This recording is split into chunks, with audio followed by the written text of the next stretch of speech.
아까 생명의 삶과 영의 삶 함께 하신 분들은 정말로 한 달 만인가요? 그리고 혹시 제자의 삶만 들으시는 분도 계시겠지만 모든 분들 반갑습니다. 이제 제자 양육 과정 3단계 제자의 삶 일부를 시작합니다.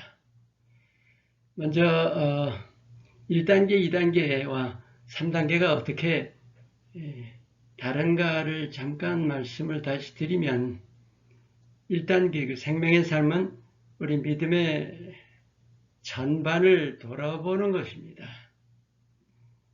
그래서 우리 Back to Jesus Mission이라는 사명에서는 그 예수 중심 믿음이라는 그 부분에 해당하는 거죠. 그리고 이제 2단계인 영의 삶은 믿음을 삶에 실제 적용하는 것에 대한 것입니다. Back to Jesus 미션의 두 번째가 바로 예수 체험의 삶이죠. 거기에 해당하는 부분입니다. 그리고 이제 3단계. 3단계는 뭐냐? 다른 사람을 이끌어주는 거예요. 예수님께로. 그것이 이제 제자 삼아서 내가 제자가 되어서 제자를 삼는 거죠. Back to Jesus 미션의 세 번째에 해당하는 것입니다. 1단계, 2단계와 굉장히 큰 다른 점이 하나 있어요. 1단계, 2단계는 그 생명의 삶, 영의 삶은 배우고 내가 실천하는 거잖아요. 그런데 지금 이 제자의 삶은 배우는 입장만이 아닙니다. 배워서 내가 가르치는 자로 자라가는 거예요. 그러니까 내가 누군가를 가르친다는 그런 마음으로 배워야 한다는 거죠. 여러분, 저 대학교도 일반 대학이 있고 사범대학이 있잖아요. 사범대학은 이제 가르치는 자를 세우기 위한 그 공부죠. 그러니까 보통 공부와 입장이 다른 것은 내가 가르치는 자가 되기 위한 공부라는 거예요. 이 제자의 삶도 마찬가지입니다. 누군가를 제자로 양육할 수 있도록 훈련하기 위한 것입니다. 시작하기 전에 교재 우리 아시죠? 저 웹사이트 유튜브 밑에 좌측 바로 아래에 클릭하시면 프린트아웃 하실 수가 있습니다. 필기구하고 가능하시면 성경도 준비하시면 좋겠습니다. 기도하시겠습니다. 하나님, 제자의 삶 일부 오늘 이 한 시간도 주님께서 함께 하시고 성령이 인도해 주시며 우리 함께한 교우들 하나하나 위에 성령으로 지혜와 계시의 영으로 기름 부어 주셔서 오늘 우리 나누는 모든 것은 주님이 친히 말씀해 주시고 주님이 친히 깨우쳐 주시는 것이 되게 해 주시고 그저 배우는 것이 아니라 이제 우리 하나하나가 주님이 명령하신 대로 제자가 되어서 제자를 세우기 원하오니 바로 그 제자 세우는 제자로서의 모습으로 자라가는 귀한 바탕이 되게 해 주시옵소서. 끝까지 주님 함께 하시고 영광 받으시기 원하며 예수님 이름으로 감사기도 합니다. 아멘. 자, 처음으로 시작은 왜 제자인가 하는 겁니다. 여러 번 나눴으니까 이제 금방 아실 거예요. 창조의 궁극적인 목적이 뭐예요? 그리고 하나님 하시는 일이 뭡니까? 하나님께서 만물을 창조하신 것은 하나님 나라를 세우시기 위함입니다. 옛 창조를 새 창조로 바꿔가시는 거죠. 그리고 지금 하고 계시는 일은 그 하나님 나라의 백성을 모으고 계시는 거예요. 그런데 그것을 하나님께서 직접 하세요? 스스로 혼자 하세요? 아니죠. 반드시 하나님의 자녀들을 통해서 일하신다는 거예요. 그래서 그렇게 여러 번 나누죠. 하나님의 자녀라고 해서 그냥 자녀로 끝나는 것이 아니라 하나님의 자녀는 반드시 하나님의 일꾼이다. 그 하나님의 일꾼이 곧 제자입니다. 여러분 좀 느낄 수 있는 뭔가가 있죠. 사실이. 우리가 믿었다면 하나님의 자녀인데 하나님의 자녀면 하나님의 일꾼이잖아요. 하나님의 일꾼이면 제자예요. 그러니까 믿어서 끝난 것이 아니라 우리 믿었다 하면 누구나 제자라는 거예요. 이제 자세히 좀 같이 공부하기로 해요. 자, 시작은 예수님 승천 때 주셨던, 승천하기 직전에 주셨던 명하셨던 그 말씀으로 시작합니다. 마태복음 28장 19절 그러므로 너희는 가서 모든 민족을 제자로 삼아, 그죠? 아버지, 아들, 성령 이름으로 세례를 베풀고 너희에게 분부한 모든 것을 가르쳐 지키게 하라. 중요한 것은 서두에 나오는 모든 민족을 제자로 삼으라 하셨어요. 예수님께서 승천하시기 직전에 마지막으로 주신 명령이에요. 얼마나 중요한지 아시죠? 가장 중요한 것이죠. 모든 민족 제자로 삼는다. 그런데 이제 전에 공부하셨지만 생명의 삶에서 복음서마다 마지막에 복음을 전하라는 말씀으로 끝나죠. 그런데 이 마태복음은 복음 전하라는 말씀과 더불어서 제자 삼으라는 말씀이 마태복음에만 나옵니다. 네 복음서의 제자 기록자들이 다들 특성이 다 다르죠. 그것도 공부했죠. 네, 마태가 가지고 있는 그 관점이 뭐였어요? 마태는 하나님 나라에 대한 관점이 아주 강했습니다. 그래서 그 복음 전파라는 그 면에서 제자라는 것에 대한 아주 분명한 그 의식이 있었던 거죠.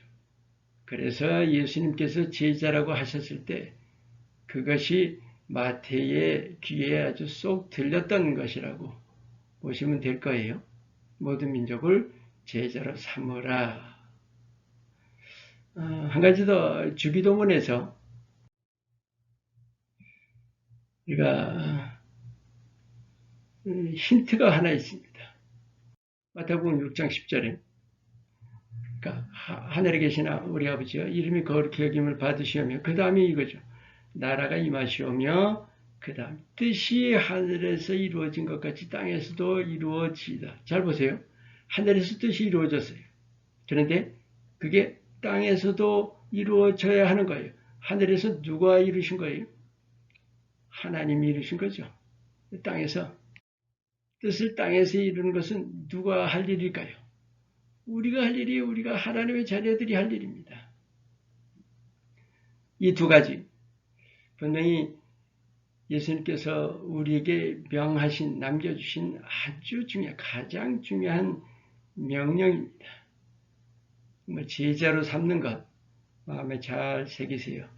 일부가 아니죠. 이제 곧 공부하실 테지만 하나님 자녀라면 모두입니다. 그럼 제자의 정의가 뭘까요? 먼저 제자와 학생이 어떻게 다를까요? 학생은 배우죠. 근데 학생은 배운다는 데 초점이 맞춰지는데 제자는 배우기만 하는 것이 아니에요. 여러분 신학 공부한다 할 때 신학 공부할 때 사람들이 뭐라고 얘기를 합니까? 신학교 간다 그러면 목회자 되는 걸로 그렇게 생각하죠. 목회자나 사역자. 근데 생각해 보세요. 신학을 꼭 목회자만 해야 돼요? 아니 우리가 성경 알아야 되고 우리가 신학적인 건 정말 파고들어야 되는 거 아니에요? 제가 여러분과 무슨 얘기를 나누고자 하는 거 아니에요? 우리가 믿었다 할 때 하나님을 더 깊이 알고자 하는 그 자세가 있어야 한다는 거죠.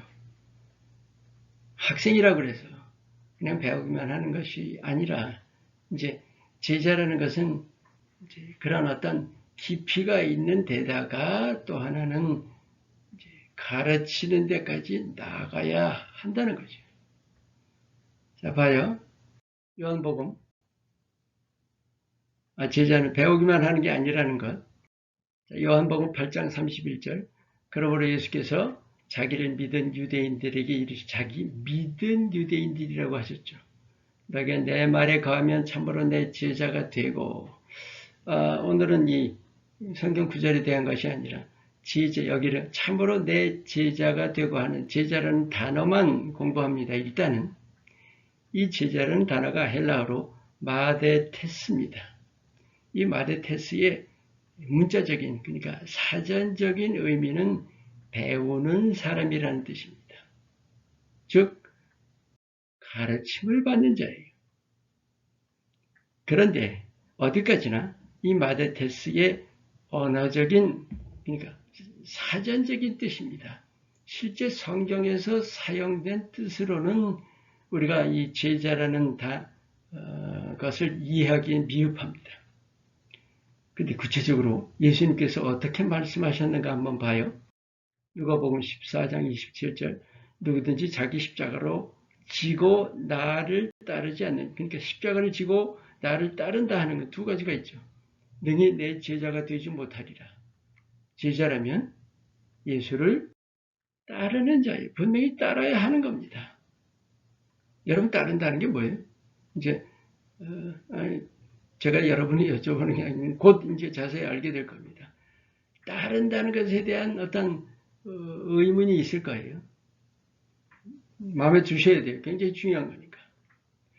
우리 성경에서 클루를 한번 좀 찾아보기로 합니다.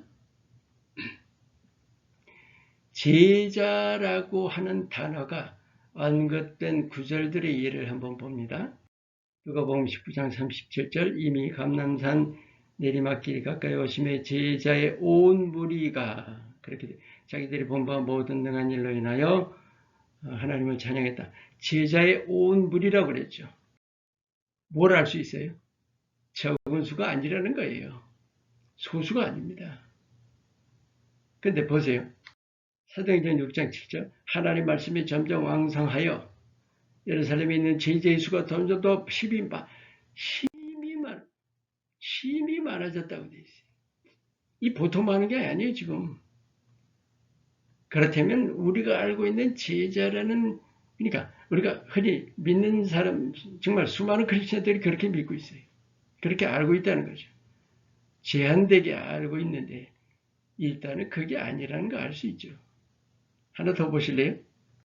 사도행전 11장 26절 만남에 바나바 아시죠? 사실은 바울을 바나바가 사울 시절에 이런 바나바가 인도해 주었죠. 그 바나바가 사울을 안디옥에 데리고 가서 바나바하고 같이 이제 사역을 했던 거죠. 만남에 안디옥에 데리고 와서 둘이 교회에 1년간 모여서 큰 무리를 가르쳤고, 잘 보세요. 제자들이 안디옥에서 비로소 그리스도인이라 일컬음을 받게 되었더라. 제자가 그리스도인이에요. 여러분 크리스찬이 그리스도인이 여기 말씀대로 되면 여러분이 그리스도인이면 여러분은 이미 제자인 거예요. 분명히 아셨죠? 그리고 사도행전 14장 21절 복음을 그 성에 전하여 많은 사람을 제자로 삼고 결국은 제자가 복음을 전해서 다른 제자를 삼았다. 많은 사람을 제자로 삼았다는 그 사실이 중요합니다. 여러분 제자의 역할, 그 제자의 뜻이 배움만이 아니라 분명히 가르치는 겁니다. 제자를 삼는 것. 자, 질문이 있습니다. 제자의 부류라는 것이 있는 것인가? 그러니까 어떤 제자의 특정, 제자는 이러한 사람이다라고 정의할 수가 있는 거예요. 분명히 아닙니다. 제자의 부류는 없습니다. 예수를 따르는 모든 사람입니다. 단지 예수를 따름이라는 것이 이제 곧 우리 좀 오해를 좀 교정을 해야 됩니다. 예수를 따르는 모든 자가 다 제자입니다. 어떤 오해를 교정해야 하느냐. 여러분 중요한 사실이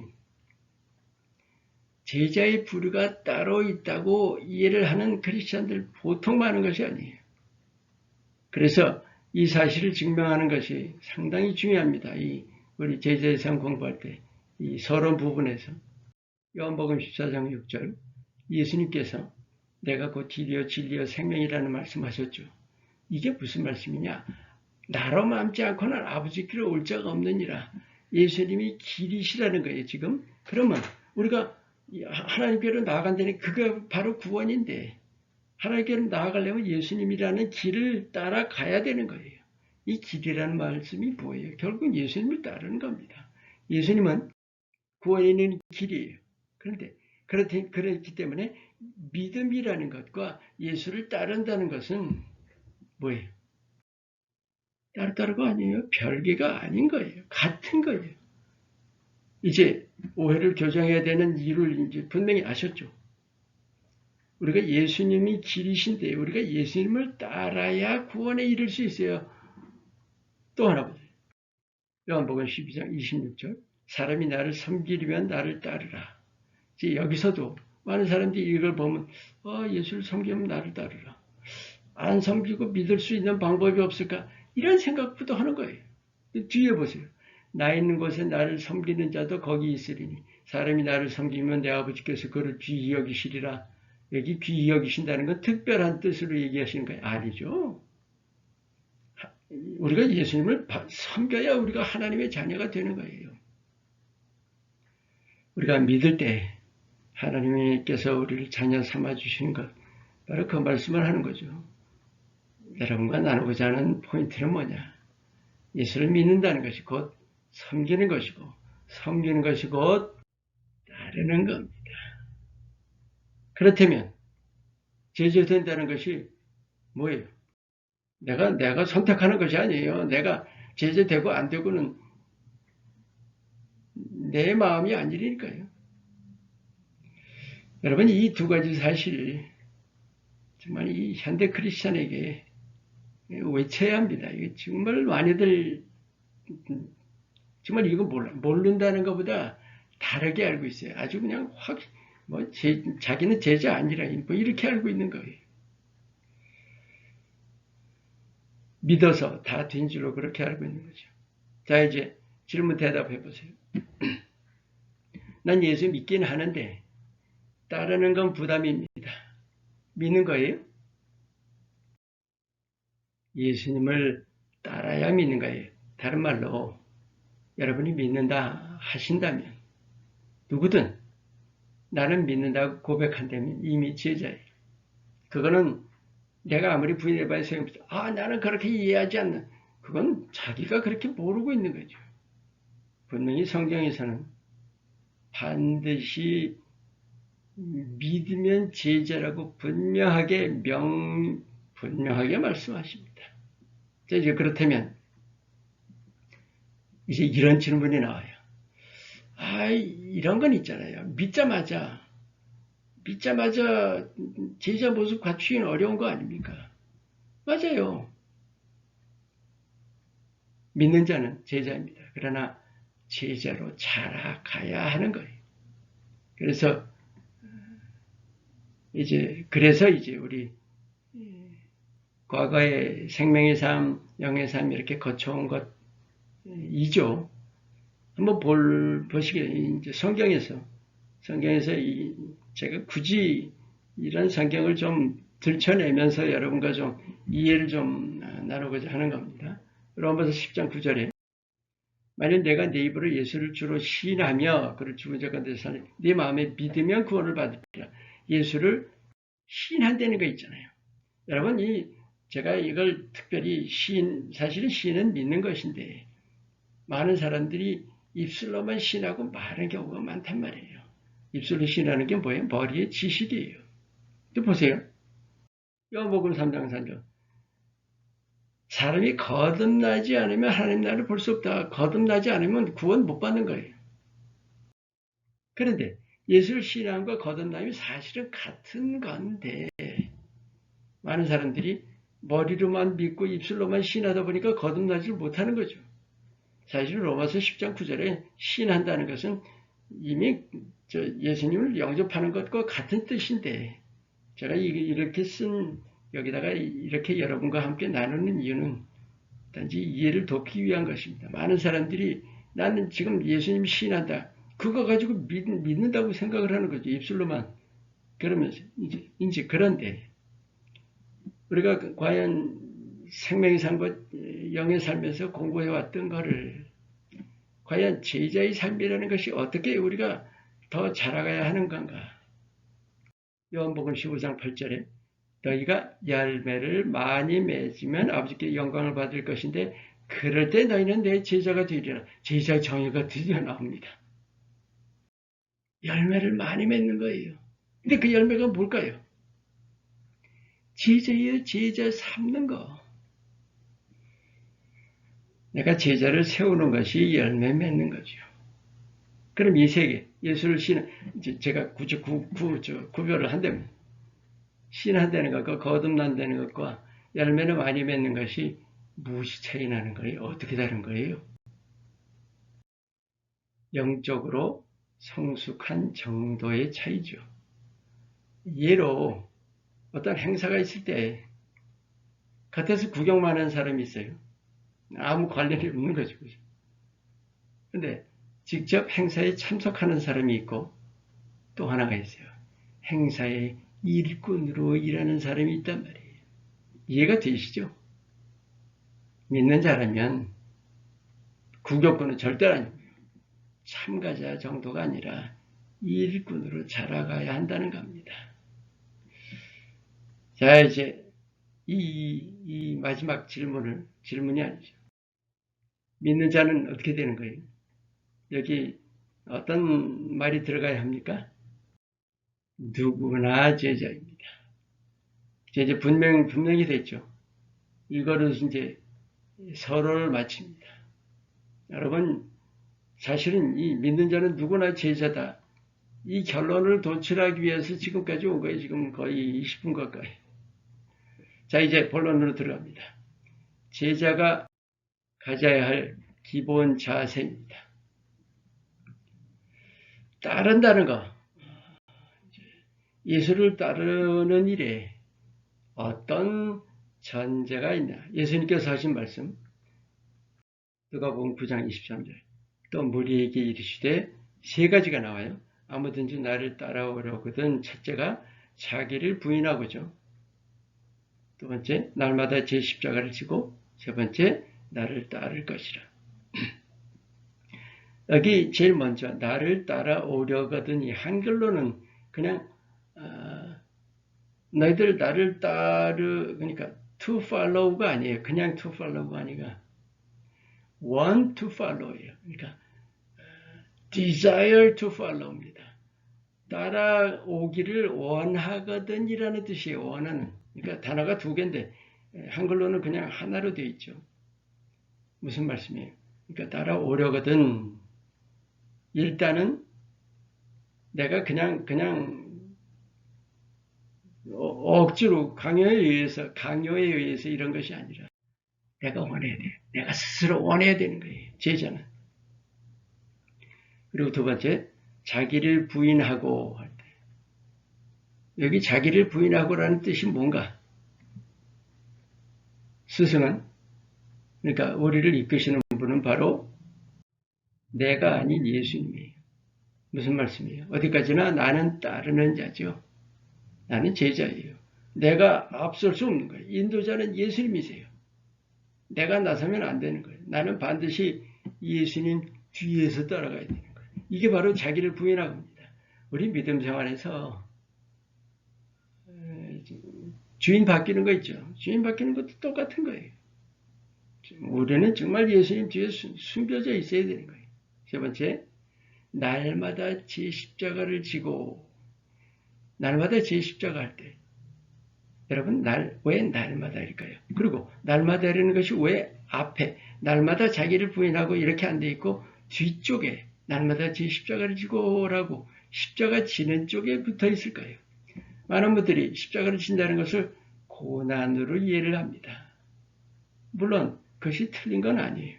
그런데 중요한 것을 놓치고 있어요. 여러분, 십자가를 진다는 것은 골고다를 향해서 예수님이 십자가를 지시고 가신 그것만이 아니에요. 예수님께서 십자가를 지셨다는 것은 십자가에 못 박히신 것까지 포함입니다. 이게 굉장히 중요한 겁니다, 여러분. 그러니까 날마다 제 십자가를 지고 한다는 건 내가 실제로 십자가에 죽는 거예요. 그거를 이렇게 예수님께서 표현하시는 거죠. 그래서 날마다입니다. 무슨 뜻이에요? 내 자아를 십자가에 못 박는 거예요. 육신의 정욕, 안목의 정욕, 이생의 자랑, 수도 없이 말씀 나눴으니까 이제 잘 아실 거예요. 이 세 가지가 우리 육신적인 것들. 이게 우리 제자 됨에서 얼마나 큰 걸림돌인지 몰라요. 아주 딱 깔아막고 있어요. 그게. 이걸 우리가 치워버려야 되는 거예요. 그래서 날마다 자기를 십자가에 못 박는 것이 대단히 중요합니다.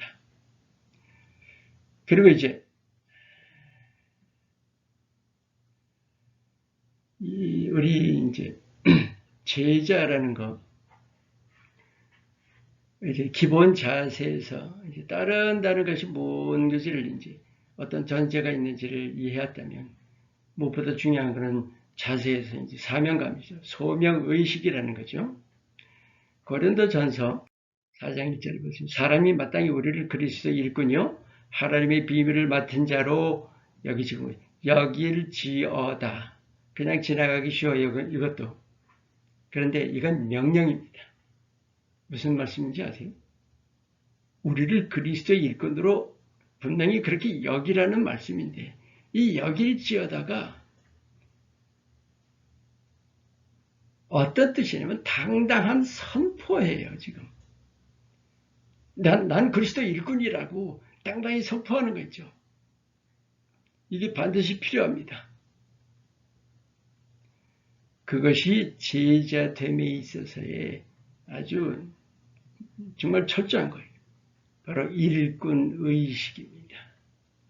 일꾼의식이 뭘까요? 이제 두 가지가 아주 필수입니다. 확신과 자부심입니다. 확신이라는 것은 흔들림이 없다는 거죠. 자부심은 뭐라 그럴까? 예수님 자랑으로 아주 가득한 겁니다. 그것이 뚜렷한 제자의식입니다. 제자의식. 여러분 제자의식이라는 말이 조금 좀 생소하실지 모르는데 앞으로는 자주 들으실 거예요. 사실은 이 제자의식이 오늘 일부 있죠. 이 일부의 이 제자라는 이 일부 첫 시간에 공부하는 목적이에요. 이 제자의식을 바로 갖는 거예요. 우리 소명의식을 이해하는데 굉장히 중요한 성경 구절이 하나 있습니다. 요한계시록 2장 10절. 나는 장차받을 고난을 두려워하지 말라. 그리고 쭉 말씀한 후에 마지막으로 네가 죽도록 충성하라. 그러면 내가 생명의 멸류관을 내게 주리라. 그냥 충성하라 하시면 될 텐데 왜 죽도록 충성하라고 하셨을까요? 죽기까지라는 뜻이 뭐예요? 그런 얘기 하죠. 갈 때까지 가보자. 갈 때까지 간다는 게 뭐예요? 할 수 있는 모든 걸 다 하는 거죠. 두 가지가 있습니다. 마음과 힘입니다. 전심과 전력입니다. 더 이상 말씀 안 드려도 알겠죠? 그게 바로 죽도록 충성하는 거예요. 그냥 대충 나 충성해요가 아니라 전심, 또 전력입니다. 그래서 죽도록이에요. 소명의식을 이해하실 때 이거 빼놓을 수 없어요. 그냥 마음에 나 그런 마음 좀 가지고 있어. 그 정도가 아니니까요. 그리고 이제 한 가지 꼭 이 기본 자세에 대해서 우리가 필요한 이해가 꼭 있습니다. 바로 헌신입니다. 이것도 우리가 조금 아까 제자에 대해서 서론 나눌 때 제자에 대한 이해도 어떤 특별한 부류로 이해하는 사람들이 많거든요. 근데 헌신도 마찬가지예요. 헌신 그러면 그냥 믿기만 하고 헌신 안 해도 된다고 생각하는 사람들 정말 많습니다. 특별한 사람들만 하는 걸. 이 정말 잘못된 거예요. 믿는 자가 제자죠. 그죠? 믿는 자가 모두 제자인데 제자라면 누구나 헌신이 필요한 거예요. 다시 처음부터 시작하면 내가 믿는 자면 하나님의 자녀인데 내가 하나님의 자녀면 누구나 헌신하게 돼 있는 거예요. 그건 성경을 처음부터 끝까지 쭉 아는 분들은 절대로 부인할 수가 없어요. 바로 알아야 돼요. 우리가 바르게 가르치지 않는다는 게 중요한 거죠. 여러분이 바로 아셔서 많은 사람들에게 정말 바르게 가르쳐 주시기를 부탁드립니다. 누가복음 5장 11절 그들이 배들 육지에 대고 제자들, 예수님 제자들 모든 것을 버려두고 예수를 따랐다. 모든 것을 버렸다. 또 누가복음 14장 33절 이와 같이 너희 중에 누구든지 자기의 모든 소유를 버리지 아니하면 능히 내 제자가 되지 못하리. 또 버려요. 여러분 모든 것을 버린다는 것을 어떻게 이해하십니까?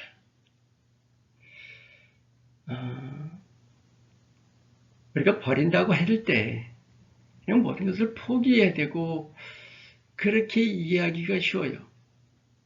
그런데 버린다 할 때 예를 한번 들어볼게요. 여러분 헌금하시죠.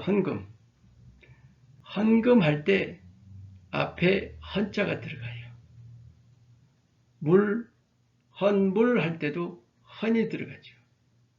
그런데 헌신할 때 신은 몸을 드리는 거죠. 아니 헌물은 문제없는데 헌신은 왜 문제가 돼요? 아니 지금 헌신이라고 하는데 버리는 게 아니죠. 무슨 뜻이에요? 무엇이 우선인가의 우선인가?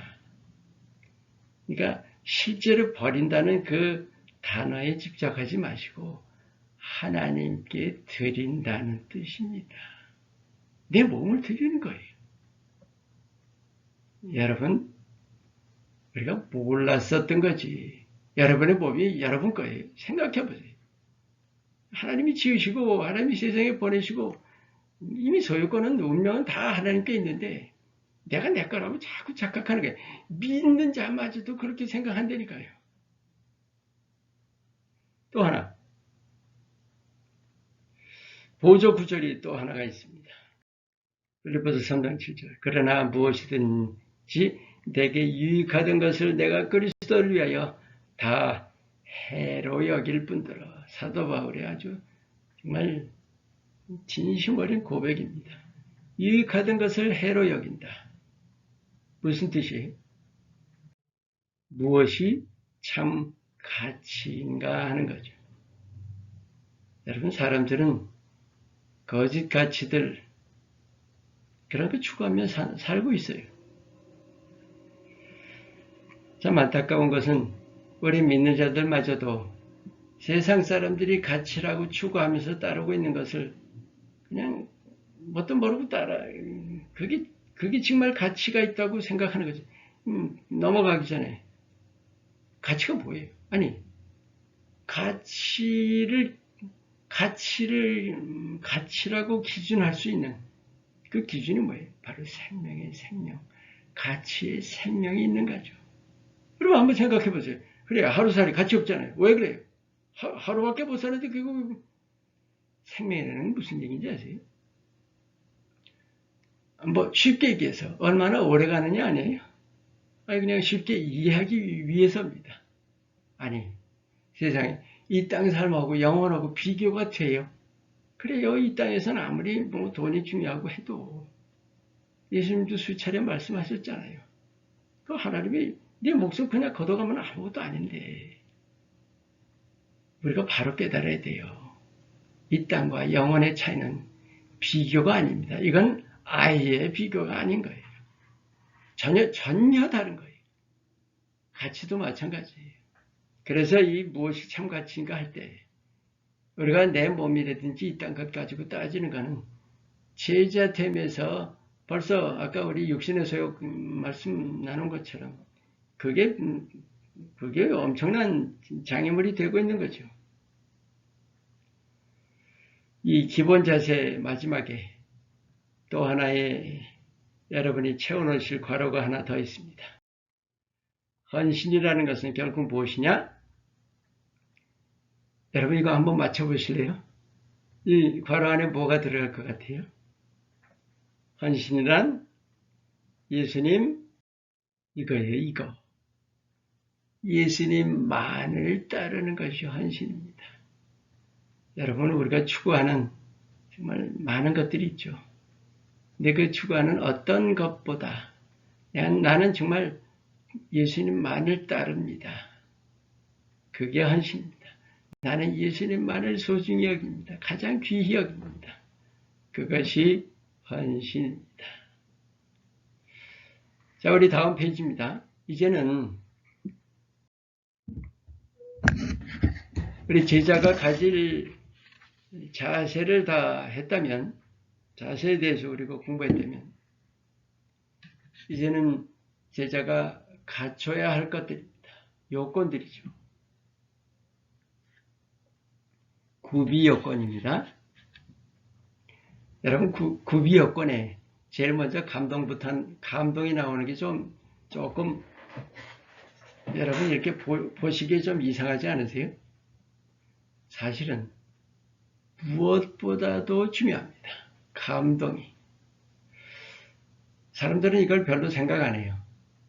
하지만 가장 밑바탕에 이것이 꼭 기초가 되어 있어야만 합니다.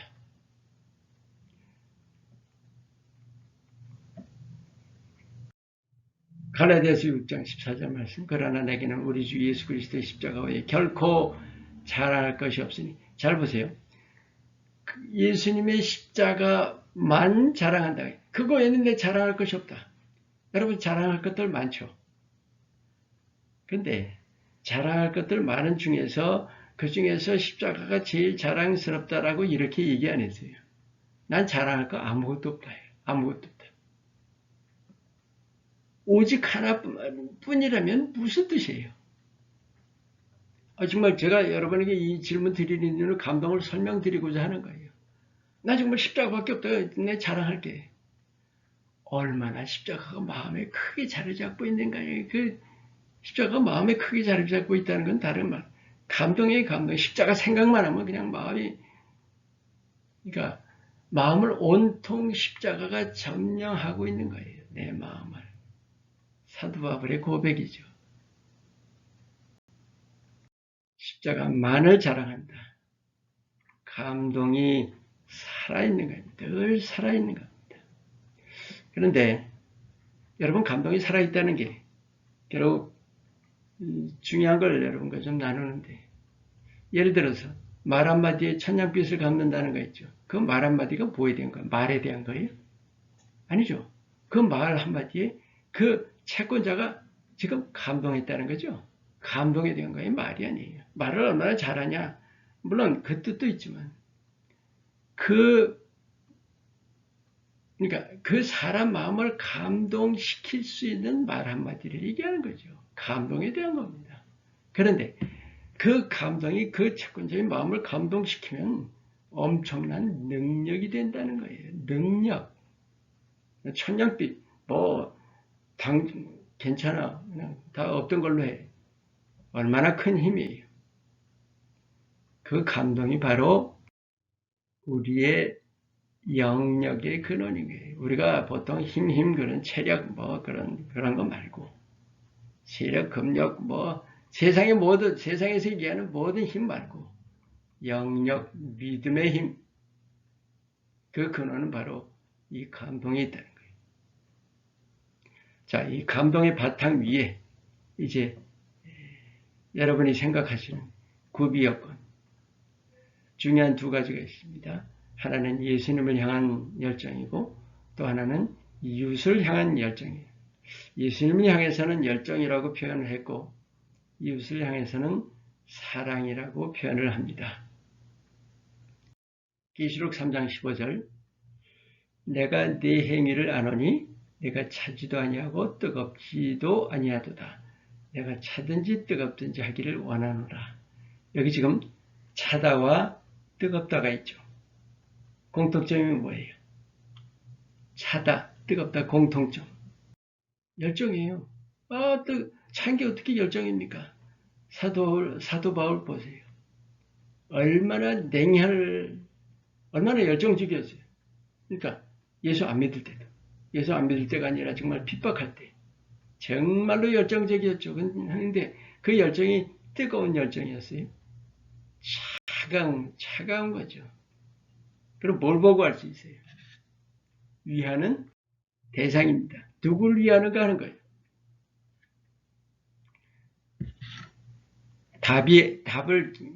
답을 짐작하실 수 있죠. 뜨거운 열정은 뭐예요? 뜨겁다는 것은 대상이 예수님이에요. 차다는 건 뭐예요? 대상이 누굴까요? 나예요. 나. 여러분 정말 열정에 대해서 정말 이해를 바로 가지셔야 돼요. 정말 세상에 수많은 열정 가진 사람들 다 자기 향한 열정이에요. 사랑의 열정은 나를 향한 열정이 아닙니다. 남을 위한 거예요. 진정한 열정은 하나님을 위한, 예수님을 위한 열정이죠. 요한복음, 이제 그 위에 요한복음 21장 15절에 예수님께서 이제 부활하신 후에 베드로 제자들을 갈릴리 바다에서 만나셔서 베드로에게 이 질문을 하시죠. 요한의 아들 시몬아, 내가 이 사람들보다 나를 더 사랑하느냐? 베드로가 나 주님 사랑하시는 주님께서 아시잖아요. 그때 예수님께서 내 어린 양을 먹이라 하셨죠. 예수님을 그냥 사랑하는 것이 아니라 누구보다 더 사랑하는 거예요. 제가 이 말씀을 여러분과 나누는 이유는 무슨 의미에서, 무슨 목적으로?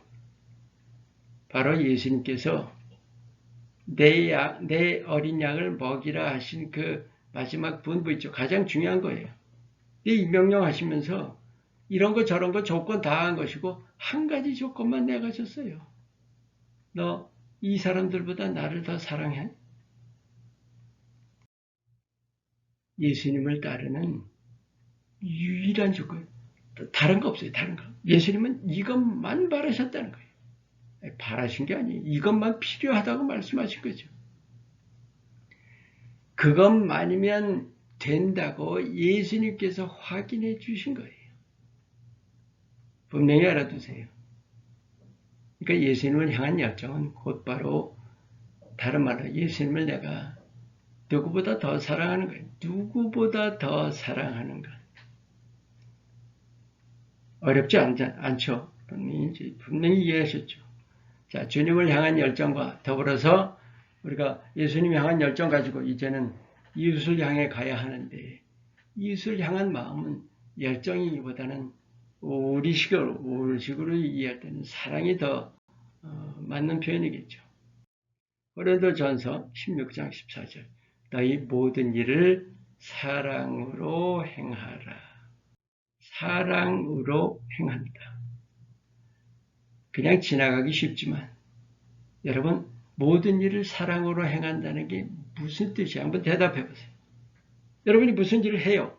근데 그 무슨 일을 할 때마다 사랑으로 행한다. 무슨 뜻이에요? 여러분 이해를 바로 하셔야 돼요. 사랑이라는 것은 좋아하는 것이 아니죠. 사랑은 뭐예요? 위하는 거예요. 위하는 거. 그렇다면 모든 일을 할 때 이웃을 위하는 마음으로 하는 거예요. 이웃을 위하려는 자세입니다. 이게 중요해요. 그러니까 인텐션이죠. 어떤 의지라는 것보다 그런 의도로 이웃을 위하라는 그 마음가짐을 가지고 모든 일을 하라는 거죠. 그게 바로 모든 일을 사랑으로 해야 하는 거예요. 좋아하라는 뜻이 아니라. 그리고 이제 이것에 바로 이렇게 될 때 이 고린도 후서 말씀이 나옵니다. 2장 15절 우리는 구원받는 자들에게나 망하는 자들에게나 하나님 앞에서 그리스도의 향기다. 향기. 여러분에게서 바로 이 향기가 드러나시길 정말 축원합니다. 여러분이 그리스도의 향기가 뭘까요? 결국 이 그리스도의 향기라는 것은 사람이 느낄 수 있다는 거죠. 냄새를 맡는다는 뜻이 아니라 사람들이 다 느끼는 거예요. 구원받는 자들에게 망하는 자들에게나 지금 믿는 자들만이 아니죠. 안 믿는 자들도 분명히 느끼는 거예요. 뭘 느낄까요? 사랑이에요. 사랑. 여러분 우리가 모든 일을 할 때 그 모든 일에서 내가 사랑으로 행하려고 할 때 이웃을 위하려는 마음가짐으로 할 때 내게서 사랑이 드러난다는 거예요. 그게 향기예요. 그런데 그 향기는 우리 믿는 자들, 예수님을 아는 사람들만 느낄 수 있는 것이 아니에요. 사실은 모르는 자들이 더 잘 느껴요. 그거를.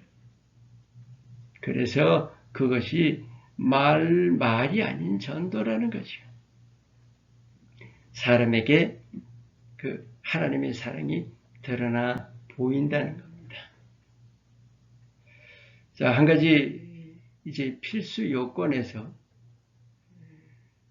우리 개개의 영혼들에 대한 그런 사랑도 필요하지만 세상이라는 게 세상. 여러분 세상에 대해서는 어떠해야 돼요? 세상에 대해서 우리가 분명히 알 수 있는 건 세상에 대해서는 담대해야 된다는 거죠. 담대함. 다른 말로 용기입니다. 용기.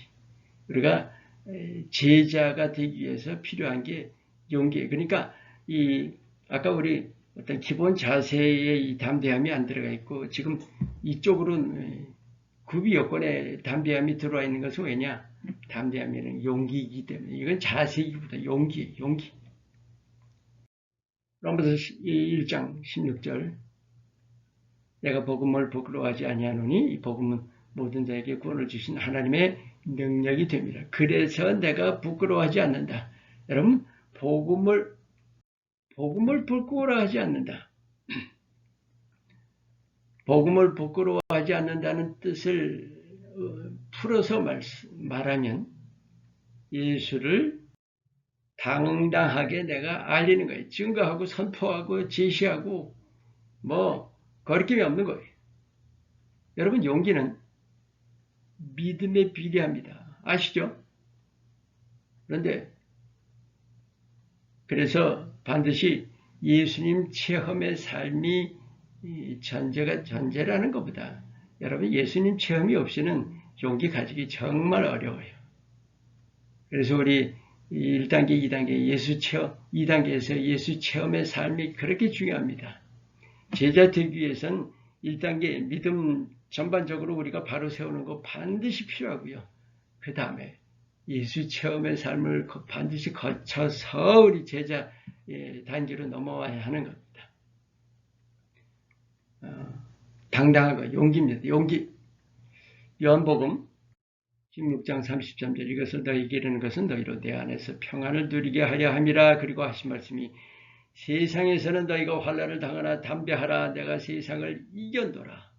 담대하라. 세상에서 환난 당해요. 근데 담대하라. 예수님께서 세상을 이기신 거예요. 세상에 대한 담대하라. 근데 그냥 단순히 세상에 대해서 담대하라. 이걸로 끝나버리면 여러분이 뭔가 보호하죠. 세상이 뭐예요? 구체적으로. 사람이에요. 사람. 그러니까 세상이라고 그래서 무슨 무형의 뭐를 생각할 필요가 없어요. 세상에 대해서 담대하라는 것은 사람을 두려워하지 말라는 거예요. 우리가 복음의 대상은 결국은 영혼이죠. 그 영혼이라는 것이 사람인데 사람이 곧 세상이에요. 근데 그 세상에 어둠의 세상 주관자들 해가지고 세상을 꽉 쥐고 있는 것이 지금 마귀 사단이잖아요. 우리가 그 마귀 사단을 두려워하지 말아야 된다는 거죠. 당당하게 나가서 맞서서 예수님을 자랑해야 하는 것입니다. 자, 이제 그 정도면은 구비 역할이 다 될 것 같죠. 근데 정말로 빠지면 안 되는 것이 있어요. 바로 지식입니다. 지식과 지혜. 왜냐하면 내가 혼자만 알고 있어서 되는 것이 아니라 내가 제자를 세우는 자가 되기 때문에 여러분 지금 여러분 공부하시면서 그냥 알기만 하는 목적으로 공부하시면 안 돼요. 지금 여러분 저와 같이 공부하실 때는 여러분이 이것을 다른 사람에게 전수해주는 그런 마음으로 공부를 하셔야 되는 거야. 제가 처음 시작할 때 말씀드렸는지 모르겠네요. 정말 중요합니다. 지금 여러분은 내가 혼자 배우고 마는 것이 아니라 내가 지금 이걸 배워서 다른 사람한테 얘기 드렸죠. 나는 지금 사범대학 공부하고 있는 거예요. 일반 대학이 아니라. 자, 베드로후서 3장 16절. 자, 이 뒤에 것들 그 중에 알기 어려운 것이 더러 있으니 그 뒤에 보세요. 무식한 자들과 굳세지 못한 자들이 다른 성경과 같이 그것도 억지로 풀다가 스스로 멸망에 이르느니라.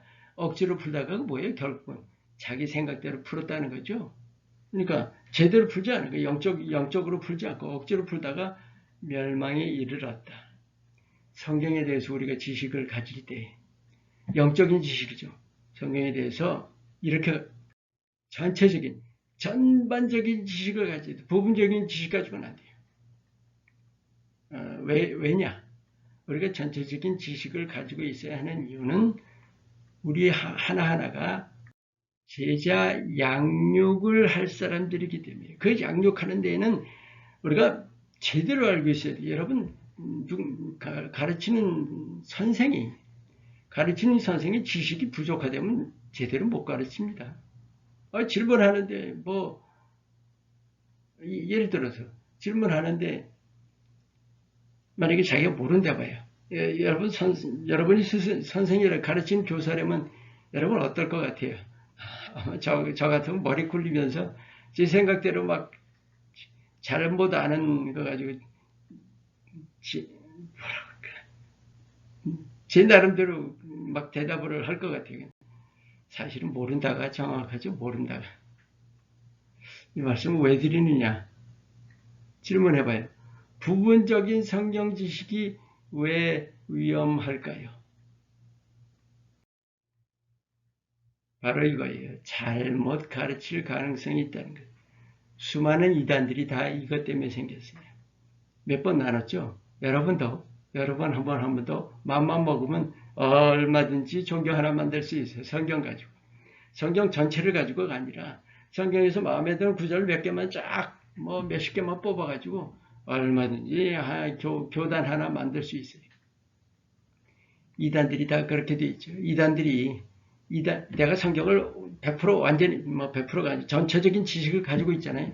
이단이 아무리 와서 됩니다. 못 대배요. 왜? 조목조목 맞설 수 있거든요. 잘못된 부분들이 너무나 많아요. 이단들. 얼마나 빈틈이 많은지 몰라요. 그 성경 말씀에 한번 보실래요? 그러니까 우리가 잘못 아까 어떤 교사가 가르칠 때 자기가 모르는 거 가지고 가르칠 때 어떻게 가르칠까 했지만 자기 생각으로 가르치기가 쉽다는 거죠. 근데 중요한 것 여기 보세요. 고린도전서 2장 13절 사람의 지혜로 가르친 말로 아니하고 성령께서 가르치신 것으로 지금 고린도 교회 성도들에게 사도 바울 그 팀이 사도들이 제자들이 이렇게 가르쳤다는 거죠. 우리 지혜로 가르친 것이 아니다. 그리고 하신 말씀 영적인 일은 영적인 것으로 분별하느니라. 그러니까 영적인 일은 사람 지혜로는 결코 분별을 못해요. 하나님의 지혜를 구해야 합니다. 여러분 궁금하시면 야고보서 1장 5절을 찾아보시면 돼요. 지혜가 부족하거든 후히 주시고 꾸짖지 않으시는 하나님께 구하라. 반드시 주신다는 약속입니다. 자, 이제 다 끝난 것 같은데 마지막 부분에 하나가 더 거쳐야 할, 끝난 거네요. 제가 좀 다른 말씀을 드린 것이 아니라 구비 여건으로는 다 끝났어요. 이제 마지막으로 이건 뭐냐면 구비가 아니라 거쳐야 할 과정입니다. 간단하게 말씀드리면 우리가 지금 이제 제자의 삶의 일부를 하고 있잖아요. 근데 그러니까 오늘이 일부면 2주 후에 이제 2부를 합니다. 그렇게 해서 6부까지 가는데 그 6부가 어떤 과정이냐 하는 거예요. 그러니까 제자가 되기 위해서는 반드시 훈련을 거쳐야 되는데 그 훈련 과정이 어떤 거냐를 미리 말씀드리는 거예요. 첫째가 제자 의식입니다. 오늘 바로 일부가 이 제자 의식에 대한 거예요. 아까 말씀 나눴죠. 우리가 이 제자 의식을 바로 세우는 것이 여기서부터 시작돼야 돼요. 이건 뭐 반드시 필수입니다. 그리고 2부가 하나님 나라에 대한 거예요. 왜일까요? 하나님 나라에 대한 가치를 바로 알고 있어야 된다는 거예요. 하나님 나라에 대한 가치 모르고선 제자, 뭐 때문에 제자가 돼야 돼. 이런 생각하게 돼요. 이거 하나님 나라에 대한 거 아주 분명한 바탕이 돼 있어야 한다는 겁니다. 그리고 세 번째가 리더십입니다. 예수님께서 제자들을 이끄셨던 그 본으로 우리가 다른 사람들을 이끌어줘야 하는 거죠. 그 다음이 소그룹 인도죠. 네 번째 가서 조금 이상하게 나오는 것 같은데 이건 뭐냐면 이제 실제. 여러분들 왜 소그룹이라고 이 말씀을 나누느냐. 제자 훈련할 때 중요한 것은 성경 공부 같은 거 인도하는 거 중요하죠. 중보기도 인도하는 거 중요하고 우리가 그룹의 모임들, 그 그룹의 어떤 친교도 중요하고 그룹 예배도 중요하고 그런 것들이에요. 모든 것이 그룹으로 이루어지잖아요. 제주도 마찬가지. 물론 1대1도 돼요. 물론 1대1도 하죠. 근데 1대1도 사실은 그룹의 어떤 원리하고 똑같은 거예요. 그래서 소그룹 인도하는 그 기본에 대한 것. 그래서 한 분은 성경 공부에 인도하는 것에 따라 한 분은 중보기도에 대한 것. 내용도 굉장히 중요한 것들이 많아요. 그래서 따로 2부로 나눠서 공부를 하고 마지막으로 제자 양육입니다. 복음 전파를 제자화, 그러니까 다른 사람을 제자로 세우는 것을 통해서 복음 전파를 하는 거죠. 물론 내가 한 사람 한 사람을 복음을 증거하는 것도 참 중요해요. 그런데 훨씬 더 중요한 것은 말이지 제자화를 통해서입니다. 자, 이제 우리 제자의 삶의 일부의 내용, 실제 내용은 다 마쳤는데 이제 마지막으로 끝내면서 예수님 시절 공생의 때와 또 초대교회 때 어떻게 어떤 일들, 제자 양육이 어떻게 이루어졌나를 공부하고 곧 마치겠습니다. 예수님의 공생의 12제자를 한번 봐요. 마태복음 4장 19절과 20절에 예수님께서 제자 어떻게 부르셨나? 말씀하시되 나를 따라오라 내가 너희를 사람 낚는 어부가 되게 하리라 하시니 그들이 곧 그물을 버려두고 예수를 따르니라. 예수님께서 제자들을 부르셨어요. 그러니까 첫 번째 단계가 이거예요. 예수님께 부르심 받는 거. 여러분이 그러니까 제자들을 부를 때 그 대상이 내게는 부르심을 받는 것부터 시작을 해야 돼요. 사실은 믿는 것이 부르심 받는 거예요. 로마서에 나오죠. 택하심, 그 다음에 부르심 받고 쭉 나오죠. 나중에 영어롭게 하셨느니라. 부르심 받는 것. 그 다음이 사람 낳은 어부가 되게 하리라 하고 부르셨는데 그들이 어떻게 했어요? 버려두었다. 아까 말씀 나눴죠. 버려둔 것은 정말 어떤 버린다는 뜻이 아니라 중심이 바뀌는 거예요. 이제는 내가 나를 하나님께 드리는 거예요. 그리고 따랐다는 거죠. 간단한 것 같지만 굉장히 중요한 내용들이 다 들어있습니다. 버린 것은 헌신입니다. 헌신 가치가 전환된 거예요. 그리고 이제 예수님께서 실제 제자의 양육을 어떻게 하셨는가? 마태복음 4장 23절. 예수께서 온 갈릴리에 두루 다니사 그들의 회당에서 가르치시며 가르치셨죠? 또 천국 복음을 전파하시며 가르치시며 들어가는 거죠. 백성 중에 모든 병과 모든 약한 것을 고치셨다. 잠깐 질문해요. 예수님께서 병을 고치셨다. 우리가 생각하기에 예수님이니까 고치셨다 하지만 저번에 우리 생명의 삶에서 나눴죠.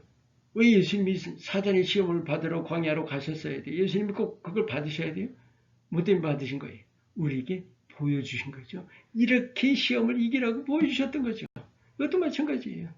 병과 모든 약한 것을 고쳐주신 것은 분명히 하나님이신 것을 드러내신 거지만 또 하나가 있어요.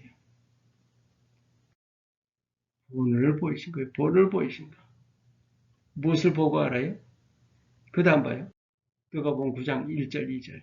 예수께서 12 제자들을 불러 모으사 모든 귀신을 제하며 병 고치는 능력 권위 주셨죠. 분명히 주셨죠. 하나님 나라를 전파하며 앓는 자를 고치게 하려고 내보내셨어요.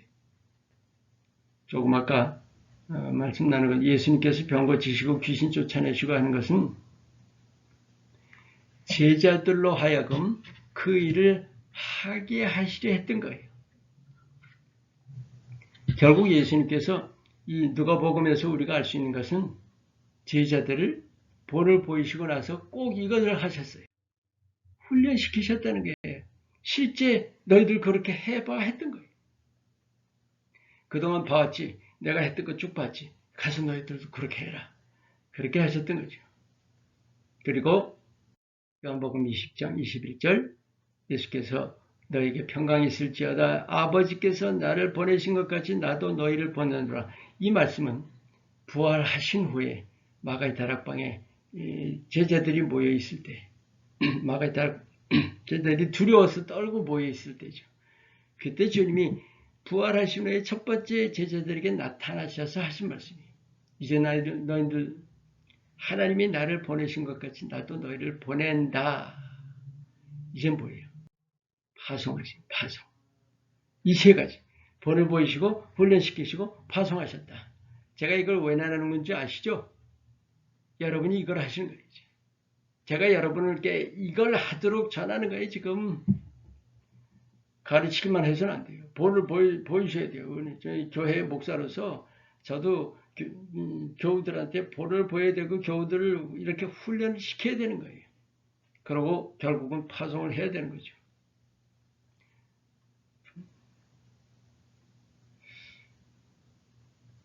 예. 자, 이제 예수님 거를 봤으니까 초대교회를 보고 마칩니다. 예, 굉장히 중요한 것이나 제자 세우는 제자. 아주 중요한 포인트입니다. 자, 배우기만 하는 것이 아니라 그랬죠. 죄송해요. 이게 1시간 내내 하다 보니까.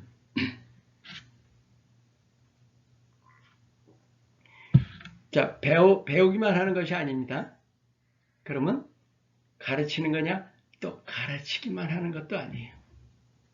하나가 더 있어요. 남을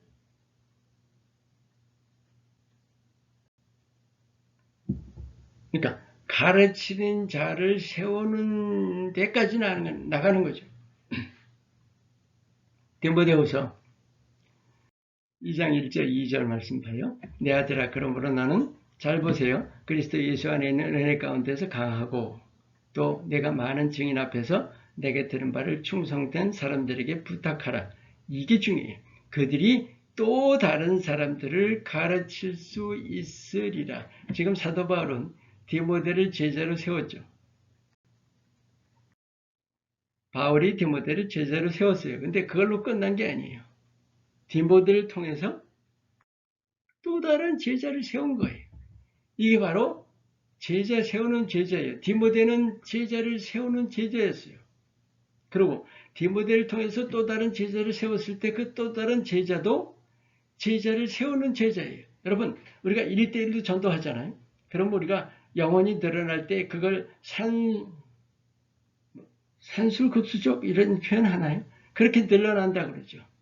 그런데 굉장히 빨리 불어나는 것을 기하급수적이라고 그러죠. 바로 그거예요. 하나가 둘이 되고 둘이 넷이 되고 하나가 둘이 정도가 돼요. 내가 5사람을 제자로 맺는데 봐요. 그 5사람이 각각 5사람을 제자로 맺는 하나가 5이 되고 5이 25이 되는 거예요. 25이 125가 되고 그러는 거죠.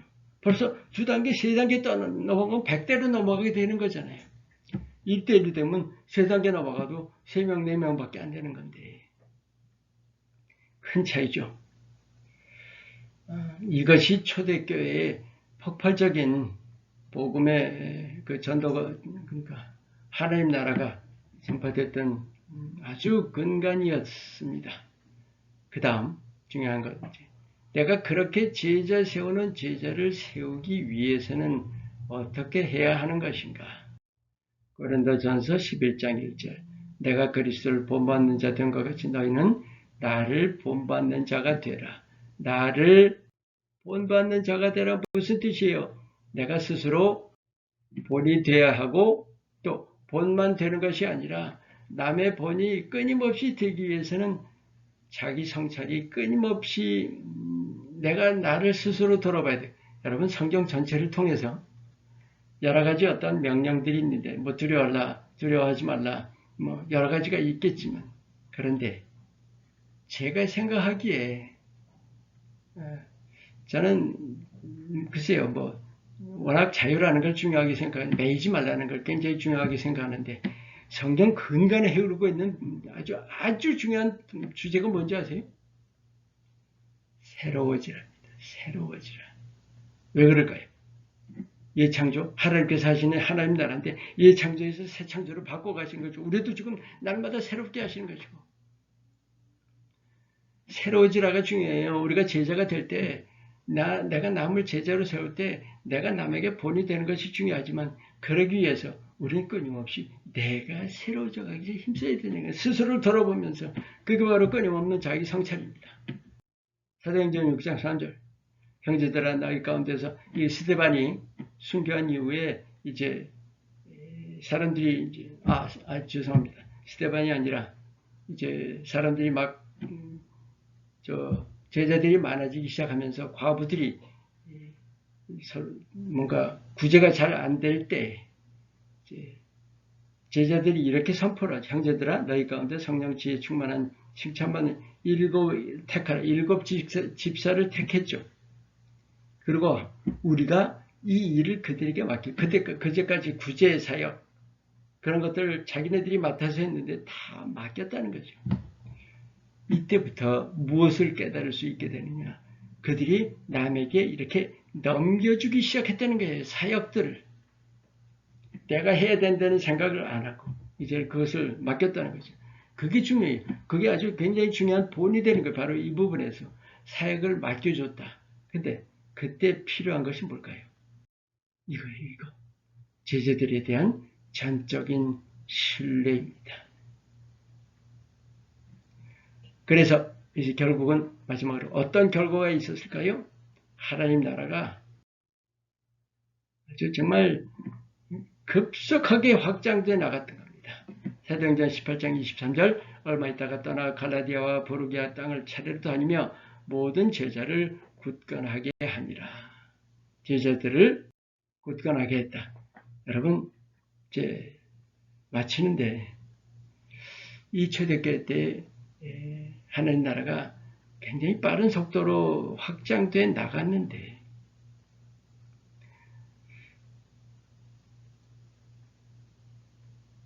우리가 마치기 전에 꼭 한 가지 제자 세우는 제자가 중요하잖아요.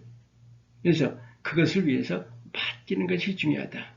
그런데 여러분 한번 생각해. 제가 이 마지막을 끝내기 전에 이것을 말씀드리는 이유는 자 맡겼단 말이에요. 그럼 우리 맡기면 나 이제 맡겼지 너 알아서 잘해. 사실은 그걸로 끝난 게 아니다는 거예요. 바로 그래서 이 마지막으로 하나 더 사도 바울은 다니면서 제자들을 굳건히 제자들 다 세워놓고 장로들 세우고 맡겼어요. 그리고 그들로 하여금 사역하게 그들로 하여금 목회하게 하고 다 했던 거예요.